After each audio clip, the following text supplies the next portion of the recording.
So in the last video, we set up the problem. It's a Cournot duopoly in which firm 1 doesn't know whether firm 2 has a low cost of production or a high cost of production. Firm 2 knows her own cost of production as well as firm 1's cost of production. And of course, firm 1 knows its own costs of production. This is what the game looks like here. State L implies that the total cost of firm 2 will be CL times Q2, and state H implies that firm 2's total cost will be CH times Q2, where CL is a smaller number than CH, and the total cost for firm 1 is just going to be C times Q1. For firm 2, we're actually going to use QL and QH to denote firm 2 type L's quantity choice and firm 2 type H's quantity choice. So now we're trying to solve exercise 287.1. Yes, 287.1. And in that exercise, the price is given to be alpha minus Q. This is the inverse demand equation that we're all used to. Capital Q here is just the sum of both firms' quantities. So it will be either Q1 plus QL, or it will be Q1 plus QH.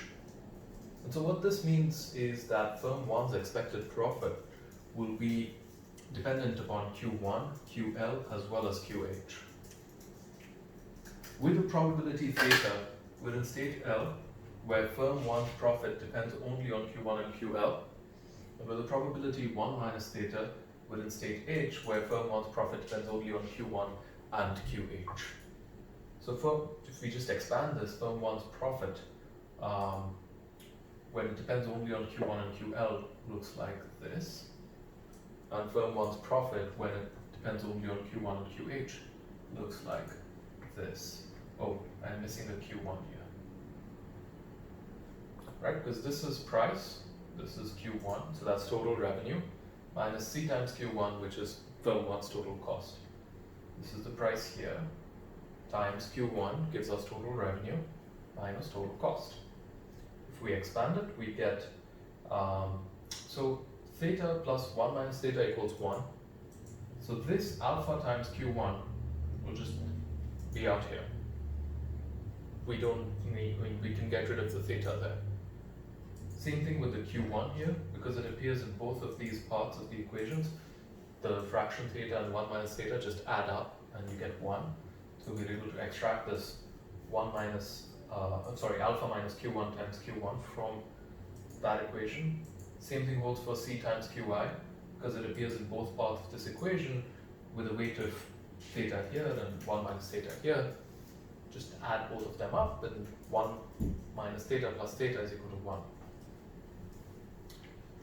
It's over here that those thetas play a role, and you get Q1 times theta QL plus 1 minus theta QH. Okay, we can also write out the profits for, so this is the expected value of I1, of the profit of firm 1. The profit for firm of type 2 will be dependent only on, firm 2 type L will be dependent only on QL and Q1, and that will be alpha minus Q1 minus QL times QL minus CL times QL by 2H will depend only on QH and Q1, and that will be alpha minus Q1 minus QH times QH minus CH times QH. Okay.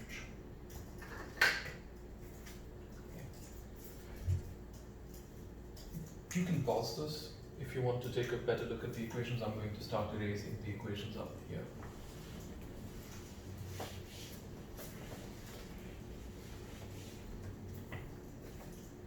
The first order condition for player 1 here will be that the partial derivative of the expected value of the profit of firm 1 with respect to its own quantity should be 0, which means that alpha minus 2q1 minus c minus theta times ql minus 1 minus theta times qh equals 0. That means that q1 equals 1/2 of alpha minus c minus theta ql minus 1 minus theta qh.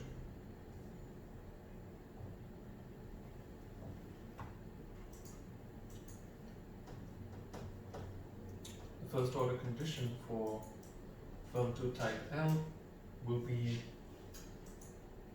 imply that simply, okay, I'm going to skip over steps because this is a much easier equation. So QL equals 1/2 of alpha minus C minus Q1 and QH, and this will be CL equals 1/2 of alpha minus CH minus Q1. And you should try to verify this on your own without skipping steps. Here, this is the first order condition for type H of firm 2. These first order conditions together also give you the best responses. This here is the best response of firm 1 to QL and QH. This here is the best response of firm 2 type L to Q1. This here is the best response of firm 2 type H to Q1. In equilibrium, these best responses will reflect each other. Right? So in equilibrium, what we expect to basically have 3 equations with 3 variables, and we plug that in. Right? So to get equilibrium quantity, what we need to do now is use this equation and plug in QL and QH from here and here respectively. So we get Q1 equals 1/2 of alpha minus C minus theta times 1/2 of alpha minus CL minus Q1 plus 1 minus theta times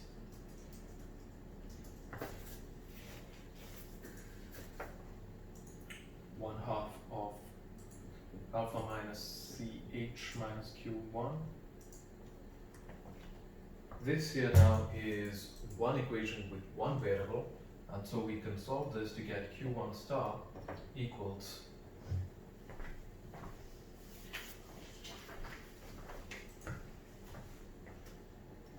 one-third of alpha minus 2C plus theta times CL plus 1 minus theta times CH.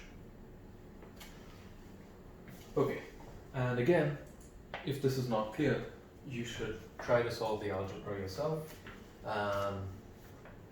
If it's completely unsolvable going from this step to this step, then that's what the Zoom meetings are for. So meet me during the Zoom meetings. Q star L equals 1/3 of alpha minus 2CL plus C minus 1/6 of 1 minus theta times CH minus CL, and Q star H equals 1/3 of alpha minus 2CH plus C plus 1/6 of theta times CH minus CL. And in order to get these two values, what you basically need to do is to plug in Q1 star into these equations. Right, you just plug it in here.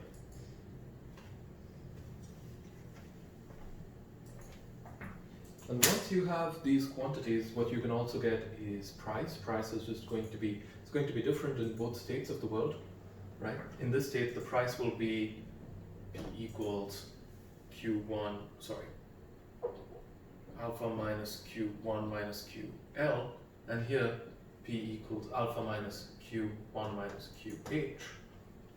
So you'll have two different prices in the two states. You will also have both firms making different profits. So firm 1 making different profits in both states, and firm 2 type L and firm 2 type H making different profits. But it's all calculable once you have Q1 star, QL star, and QH star. One thing worth noting is that if let's say I am firm 2 type H, right? So I'm firm 2 and I have a high cost of production. What would normally happen is just this much, right? That is the amount of quantity that I would be able to produce because firm 1 would be producing a higher quantity. What happens here is that firm 1, because firm 1 is unsure about whether I have a low cost of production or a high cost of production, firm 1 hedges its bets, right? Produces some quantity that's in between. So it will produce less than it would have if it had known that I had a high cost of production.